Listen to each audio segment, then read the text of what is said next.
Imagine this. Your baby is fussier than usual, barely eating and struggling to breathe. You rush them to the doctor, fearing the worst, only to hear the dreaded words, "It's RSV." This common virus sends shivers down the spines of parents and healthcare professionals alike. But what exactly is it, and how can we protect our loved ones? This intriguing entity, a negative-sense single-stranded RNA virus, belongs to the family Paramyxoviridae. The RSV has an exceptional fusion protein that works as a molecular key, enabling the virus to penetrate the host cell membrane and initiate infection. This invasion strategy is a testament to nature's ingenuity and adaptability. But why should we care about this microscopic marauder? The RSV is not just a fascinating biological specimen, it is the leading cause of severe respiratory illness among children and infants worldwide. Furthermore, it does not spare the elderly and immunocompromised individuals, making it a universal threat. From a global health perspective, the RSV is a minuscule yet mighty adversary. Its ability to cause widespread disease underscores the importance of understanding its biology and mechanisms of infection. RSV, a minuscule yet mighty adversary, has a significant impact on global health. So, how does this invisible invader make its presence known? Well, the respiratory syncytial virus, or RSV, is a sly and stealthy adversary. It starts subtly with symptoms that may seem benign and commonplace. A runny nose, a decrease in appetite, bouts of coughing and sneezing, perhaps even a fever and wheezing. Yet, these are not mere signs of a common cold. As RSV deepens its insidious grip, more severe complications can arise. The virus can infiltrate the bronchioles, leading to bronchiolitis, causing inflammation and congestion in the tiny airways of the lungs. Or, it may escalate to pneumonia, inflaming the air sacs in the lungs. These complications can be severe enough to require hospitalization, particularly in high-risk populations such as infants, the elderly, and those with weakened immune systems. RSV, though microscopic, manifests in a grand way, often leaving a trail of significant respiratory distress. How do we combat this microscopic menace? Well, the battle against respiratory syncytial virus, or RSV, is largely about supportive care. This includes ensuring hydration and alleviating the discomfort of symptoms.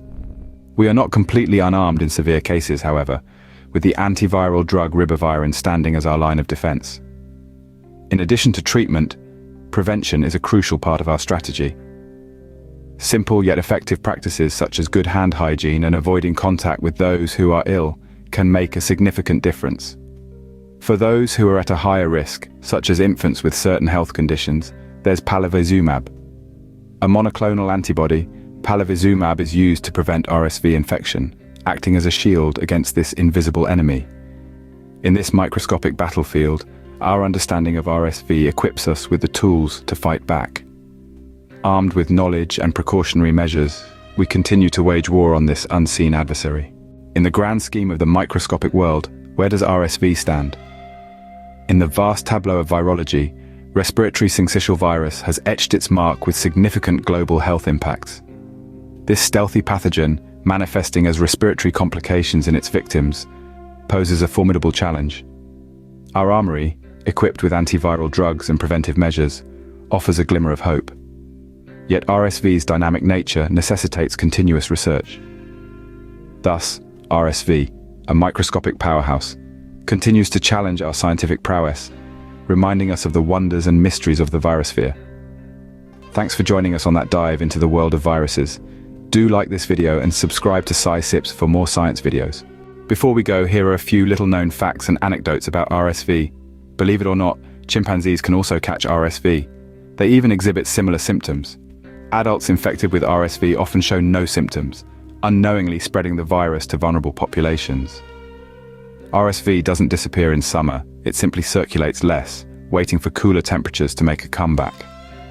The first case of RSV was identified in 1956, highlighting its relatively recent discovery. Researchers believe the RSV lineage dates back millions of years, with origins potentially shared with viruses infecting animals like cows and sheep. An experimental RSV vaccine in the 1960s actually worsened illness in some children, setting back vaccine development for decades. While RSV is the leading cause of wheezing in infants, it's not the only culprit. Allergies, heart problems, and even dust mites can also trigger wheezing symptoms. Older siblings who've had RSV might offer some protection to younger siblings through exposure, though this isn't a complete shield.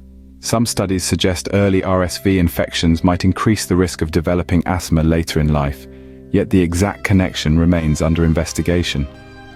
While we have strived to provide accurate and up-to-date information, some details may vary depending on individual circumstances and evolving medical knowledge. Please note that any mention of medications, treatments, or preventative measures in this video does not constitute an endorsement or guarantee of their effectiveness.